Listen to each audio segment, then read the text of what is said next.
Wade est invalidé par le Conseil constitutionnel, le PDS va-t-il reporter ses voix sur un autre candidat?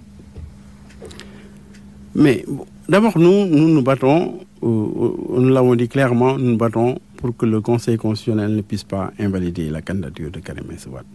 Vous savez pourquoi, entre autres, nous n'avons jamais eu de plan B? Parce que dès le moment que vous avez un plan B, en réalité, vous avez laissé tomber le plan A. Si on avait un plan B en disant serait X ou Y, tout le monde va se tourner vers ces X ou Y là et laisser tomber notre combat principal, qui est de faire en sorte que la candidature soit acceptée. Parce que pour nous, selon la Constitution et selon la loi, la candidature de Karim Wade doit passer. Donc, si elle ne passe pas, Oumar Sarr, il faudra bien que le PDS prenne une décision. Oui, à ce moment-là, on verra. Mais nous avons dit jusqu'à aujourd'hui, ce que nous disons, on se battra jusqu'au bout. Et pour nous, il ne doit pas y avoir d'élection si Karim Meïssa Wade n'est pas candidat. Ah bon? Ah oui? Parce que c'est la bataille pour la démocratie. Vous allez bloquer le processus, bloquer le pays? Mais il faut bloquer ceux qui veulent détruire le pays. Parce que le pays marche parce qu'il y a la démocratie. On a fondé depuis des années et des années. Le pays marche parce qu'il y a des alternances. Parce qu'il y a des votes. On ne peut pas éliminer comme ça des candidats parce que ces candidats sont gênants pour soi. On ne peut pas. On doit l'interdire. Et cette bataille pour l'interdiction là de ce laisser-faire, cette bataille-là, doit continuer sous une forme différente. Votre message est clair, Oumar Sarr. Si Karim Wade n'est pas candidat à cette présidentielle, il n'y aura pas d'élection. Nous nous battrons pour qu'il n'y ait pas d'élection. Nous nous battrons pour qu'il y ait une élection avec Karim Wade. Et nous nous battrons pour qu'il y ait une élection avec Khalifa Ababacar Sall et tous les candidats qui veulent vraiment se positionner et qui ont des propositions pour le Sénégal. Il y a Madi Kenya qui se présente, qui se réclame toujours du PDS. Vous y pensez? Madi Kenya, pour nous, il n'est plus membre du PDS, mais il se réclame toujours du PDS. Mais nous considérons qu'il n'est plus membre du PDS du fait de son choix. Et le processus électoral, Oumar Sarr, on y arrive. Vous parlez de fichier électoral non fiable. Vous êtes un homme en la matière qui a le profil pour parler de ça. Parce que vous êtes titulaire d'un doctorat en spécialité informatique de l'université Pierre et Marie Curie de Paris, avec mention très honorable. Et vous êtes ingénieur informaticien de l'École nationale supérieure d'informatique pour l'industrie et l'entreprise à Paris aussi.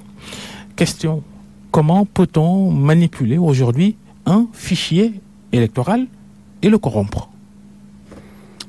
Oui, bon, d'abord, vous parlez du processus électoral. De manière générale, je fais du processus électoral, je veux quand même dire quelques mots sur le processus électoral et sur les revendications que nous avons. C'est vrai que parmi ces revendications, il y a le fichier électoral. Nous voulons notamment l'auditer, savoir exactement ce qu'il y a, ce qu'il n'y a pas dans le fichier électoral. Est-ce que les Sénégalais qui sont inscrits dans ce fichier-là devaient s'y trouver ou pas? Est-ce que nous devons donc regarder à fond le fichier électoral. Ça, nous l'avons demandé à faire un audit. Et depuis longtemps, nous avons demandé un audit. Dans les dernières semaines, nous avons même demandé, moins qu'un audit, nous avons demandé un accès pour pouvoir regarder le fichier électoral et nous n'avons pas pu l'obtenir. Alors que sous Wade, sous Diouf, nous avions eu accès, moi, en tant que responsable aussi du PDS chargé des élections, j'avais eu tout le temps accès au niveau du fichier électoral et nous avions quand même pu permettre des élections apaisées. Et aujourd'hui, le gouvernement nous le refuse à l'opposition. Nous avions demandé qu'il y ait une personnalité neutre pour pouvoir organiser les élections. Diouf l'avait fait avec le général Cissé. Wade l'avait fait avec d'abord le général Niang, ensuite après avec le directeur général, l'ancien directeur général, DGE. Lui, il ne veut pas le faire. Il prend aujourd'hui Alim Gouindiaï, qui est ministre de l'Intérieur, maire APR de Linguère, et ensuite, vous l'avez vu dans les télévisions, il a dit que lui, il se bat. Il ne se bat pas pour qu'il y ait une élection transparente, il se bat pour que Macky Sall soit réélu. Dans ces conditions, nous avons dit qu'il n'est pas possible d'organiser des élections avec cet homme-là, puisqu'il a dit exactement ce qu'il voulait. Nous sommes dans une situation difficile pour le Sénégal, parce que si eux, ils continuent leur train, s'ils continuent leur démarche, s'ils parviennent à mettre en œuvre, disons, le processus, ça veut dire que la démocratie au Sénégal. Qu'allez-vous faire? Descendre dans la rue pour protester? Nous allons descendre. Déjà aujourd'hui, je pense que le 28, donc le vendredi prochain, il y a une grande manifestation. Le 29 aussi, il y a une grande manifestation. Donc il y a des manifestations organisées par l'opposition. Ensuite, il y aura d'autres formes d'action. Il y aura d'autres formes d'action à partir de là. Parce qu'aussi, il faut que nous nous fassions entendre. Et tout le peuple, tous les segments du peuple vont agir, chacun à sa manière. En face, on a l'impression d'avoir un homme qui n'a pas froid aux yeux, qui met de l'opposant en prison sans broncher. Hein. Nous aussi, on n'a pas froid aux yeux. On va aller jusqu'au bout de nos dires. Hein. On va aller jusqu'au bout. Et nous allons nous battre. Parce que nous ne battons pas pour nous, nous battons pour le Sénégal, nous battons pour l'Afrique, pour la démocratie. Et sans démocratie, on n'est rien. Donc nous allons continuer à nous battre. Pourquoi le PDS n'a pas adhéré à la pose de la plateforme opérationnelle pour la sécurisation des élections? Un problème particulier avec l'initiateur de cette plateforme, Mamadama Gueye, qui a été un militant de la reddition des comptes, un militant de la lutte contre l'enrichissement illicite. J'ai cité Karim Wade d'ailleurs à l'époque, à votre chute. Oui, nous sommes pour la reddition des comptes. Nous avons toujours été pour la reddition des comptes. Hein, et nous sommes, nous sommes contre tout enrichissement qui serait illicite. Hein. Bon, maintenant, la manière dont ils ont remis sur pied la loi, dont ils ont monté une cabale contre Karim Wade, ça c'est un autre problème. Ça n'a rien à voir avec... Et la pause, vous n'adhérez pas, pourquoi? Parce qu'en réalité, nous avons dit que nous avons là des priorités. Hein. Nous avons des priorités, mais notre priorité d'abord, c'est l'accueil de Karim Meïssa Wade. Hein. Donc notre priorité, c'est essayer d'imposer les candidatures de Karim Wade, les candidatures de Khalifa Ababacar Sall, les candidatures de tous les candidats là qu'on veut éliminer par un parrainage là. Donc nous avons ce problème-là et nous n'allons pas aujourd'hui discuter de bureaux de vote et autres. Nous allons d'abord nous battre sur ces questions-là. Bon, maintenant, je pense que c'est un des éléments pour lesquels nous n'avons pas... et puis, je pense que cette plateforme aussi est prise en charge en totalité pratiquement par le front, par la FRN. Qui organise des manifestations cette fin de mois de décembre. Oui. C'est bien ça. Oui. On en vient, il nous reste quelques minutes, Omar Sarr, au bilan de Macky Sall. Il dit qu'il a un bon bilan. Il rentre de Paris avec des promesses d'investissement des partenaires financiers du Sénégal. Le groupe consultatif pour le Sénégal qui s'est déroulé cette semaine en France. 8 000 milliards presque obtenus en engagement par le Sénégal auprès de ses bailleurs de fonds. Votre commentaire? D'abord... Je pense que nous avons eu un problème par rapport à la tenue de ce groupe consultatif. Hein. Nous avions écrit, nous en tant qu'opposition, nous avions écrit aux bailleurs, nous en tant qu'opposition. Ensuite, Karim Wade a écrit, lui en tant que candidat. Oui, pour demander que les bailleurs ne s'engagent pas.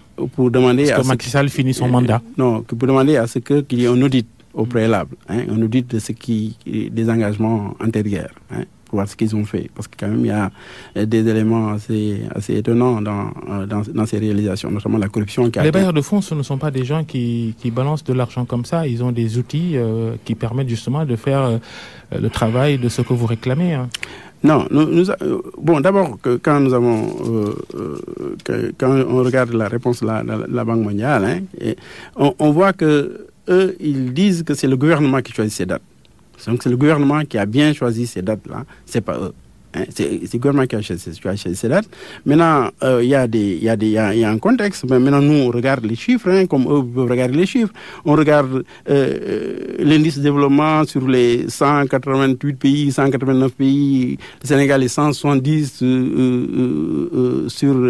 dans ce classement-là. On regarde les taux de croissance. Chaque fois, ils en parlent, les taux de croissance du PIB. Aujourd'hui, nous avons une baisse tendancielle de ces taux de croissance, ça c'est aussi la réalité. Nous regardons, et l'FMI insiste sur ces questions-là, nous regardons le taux d'endettement qui est aujourd'hui de l'ordre de, par rapport au PIB donc de 59, plus de 59%, et qui peut aller à 100% en 2020. Nous regardons cette situation de la pauvreté hein, qui est là. Ces étudiants, Karim Wade en parle dans sa lettre, ces étudiants qui sortent avec le diplôme mais qui n'ont pas d'emploi, ces jeunes qui vivent dans la pauvreté absolue. Nous regardons ce pays réel-là. Et quand Macky Sall dit qu'il a un bilan positif, nous disons bilan positif où? C'est dans ce Sénégal-là ou c'est dans un Sénégal qui est un Sénégal sur ordinateur?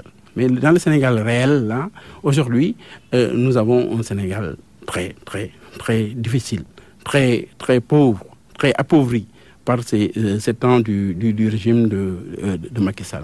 Et c'est ça la réalité. Maintenant que le pétrole, tout le monde le sait, en perspective, il y a ces 3 milliards de barils de pétrole qui sont prévus pour le Sénégal, et on parle de plus de 50 milliards de dollars qui vont arriver dans l'économie sénégalaise. Par rapport à cela, c'est normal qu'il y ait quand même... un enthousiasme autour du Sénégal. Oui, il y a des recettes en vue, ça c'est clair. Mais chaque fois que quand même l'État du Sénégal a organisé ces rounds-là, c'est fini. Oui. Bon, il reste 30 secondes. 30 secondes. Bon, mais chaque fois que sous Wade aussi, hein, on avait totalement dépassé les prévisions au départ. Sous Diouf aussi, il y avait des dépassements de prévisions. Rien de nouveau. Rien de nouveau, mais il y a la situation où on pense que l'industrie gazière et pétrolière peut apporter des atouts nouveaux pour le Sénégal. Merci Omar Sarr d'être venu au grand jury. Vous êtes le secrétaire général adjoint du PDS, coordinateur national du Parti démocratique sénégalais.